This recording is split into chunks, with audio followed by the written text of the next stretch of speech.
I'm gonna be very honest with you about a show I did not expect to love, A Knight of the Seven Kingdoms. And I really do mean that I did not expect to love it. This series is absolutely phenomenal. And especially after everything that's happened with the HBO adaptations of Game of Thrones and House of the Dragon, I went in fully prepared to not be disappointed, but to be underwhelmed, if you will. But somehow, against all the odds, this show pulled it off. It's heartfelt, it's simple in the best way, and it might just be the fresh start this franchise desperately needed. Hey everyone, this is Chris Bolton. I'm coming in with a review of the HBO series A Knight of the Seven Kingdoms. But before I do get into the content, do make sure you like, share, subscribe, turn on those post notifications. All that stuff really does help me out. Now let's be honest here. The final years of Game of Thrones left the fan base in a very bad spot. And when House of the Dragon's second season ended with what felt like a massive narrative blue ball, a lot of viewers were done with giving the A Song of Ice and Fire universe another chance. Which is wild, considering this world originates from the mind of George R.R. Martin, someone known for deeply human stories full of tragedy, politics, and hope. Never mind the fact that he really doesn't finish any of his books or anything like that, but that's a video for another day. But these HBO adaptations had lost some of that magic. So when A Knight of the Seven Kingdoms was announced, people were rightly skeptical. This show had one task: air, hope for a clean slate, and pray audiences didn't walk in holding grudges. And somehow it succeeded. The premise of this show could not be simpler. A poor orphaned squire, Sir Duncan the Tall, tries to become a knight after his adoptive father, the forgotten Sir Alan of Pennytree, dies.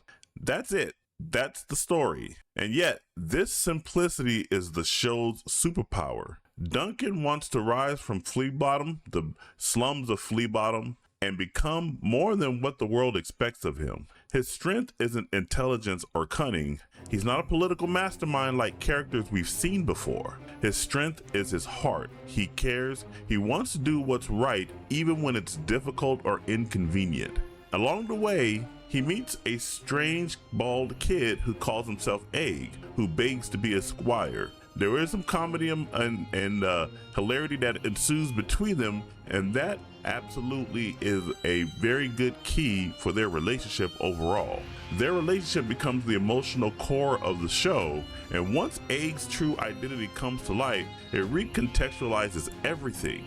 You don't just see a child, you see someone who is trapped in expectations, pressure, and danger far beyond his years. This simple, earnest, and deeply human dynamic is what makes the show shine. What really sells this show is its cast of characters. None of them are overly complicated, and yet every one of them is memorable.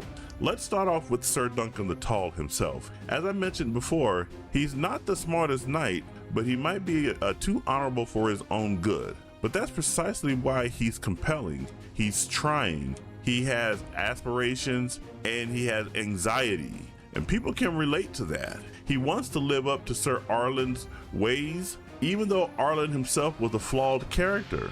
That struggle to honor a man who wasn't perfect gives Duncan incredible depth. And then let's go on to Egg. Egg is a mysterious, sarcastic, and sharp-witted kid. He carries a secret that reshapes how you view him the moment it's revealed. And the show does a fantastic job making you feel the weight of that secret. And let's just step outside of the realm of fantastic here for just a moment and just say that the actor that plays him, Dexter Ansel, is an absolutely incredible actor. He's one of the best child actors that I have ever seen on movie or television. It's that he really makes Egg feel like a compelling character.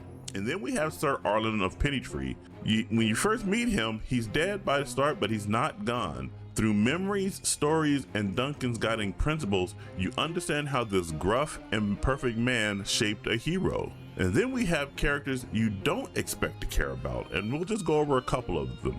There's Prince Baelor Targaryen, who's a noble mentor, he's the hand of the king, and he's the heir to the Iron Throne. He's a figure that Duncan never asked for, but he absolutely does need him. And then there's Prince Maekar Targaryen, cool, brooding, and intimidating, but carrying the burden of raising sons he fears will ruin the family name. And lastly, we have Sir Lionel Baratheon, who becomes an unexpected confidant and friend to Duncan. These characters feel real, they feel lived in, and they help build a world that reminds us why we fell in love with Westeros in the first place. Now, no show is perfect. A Knight of the Seven Kingdoms is based on a novella that's barely 200 pages long, if even that, and stretching that into a full HBO season means there's going to be some liberties with the source material. And liberties is always a dangerous thing. Just ask any anime fan when there's certain episodes that feel like fluff or filler that don't need to be there. But surprisingly, most of the added scenes work. They deepen relationships, expand the world, and give space for quieter character moments. There is one episode where the padding becomes a little too obvious. It's divisive, and you can see the spots where the writers needed to buy time. Personally, I thought it worked, but it's undeniably a sore spot for many fans. Still, in the grand scheme of things, the pacing does hold strong, and the show never derails itself. Now here's the wild thing. This is now what future Westeros shows that take place in Westeros will be compared to. Not Game of Thrones, not House of the Dragon, but this small, intimate, heartfelt story about a knight and a boy wandering the Seven Kingdoms. It has heart, it has soul, and it captures something that the franchise has been missing for a long time: hope, as someone that you can actually personally relate to. Heroes' journeys are a dime a dozen, but this series right here, A Knight of the Seven Kingdoms, really does the hero's journey well. It proves that this world doesn't need apocalyptic stakes. It doesn't need political intrigue, even though there is a little bit of that here. It doesn't need gratuitous violence or sex. And sometimes levity can help make a series seem very good. Sometimes all you need is a big-hearted idiot, and Sir Duncan's not really an idiot, but that's the only word I can come up with, who is trying his best, and a kid with a secret trying to find his place in the world. A Knight of the Seven Kingdoms is more than just a good show. It's a course correction. It's a reminder of why HBO's interpretation of A Song in Ice and Fire works. A fresh start powered not by spectacle, but by sincerity. It's a dark fantasy, it's a classic hero's journey, it's emotional, well acted, and full of characters worth caring about. And despite a few pacing hiccups, it stands tall, just like its protagonist. And for that reason, I am giving A Knight of the Seven Kingdoms a 9 out of 10. Have you guys seen this series? What do you guys think about it? Jump down in the comments and let me know what you think. And make sure you like, share, subscribe, turn on those post notifications. All that stuff really does help me out. And remember, this is Chris Boats signing off, and I'll catch you guys in the next video. Take it easy.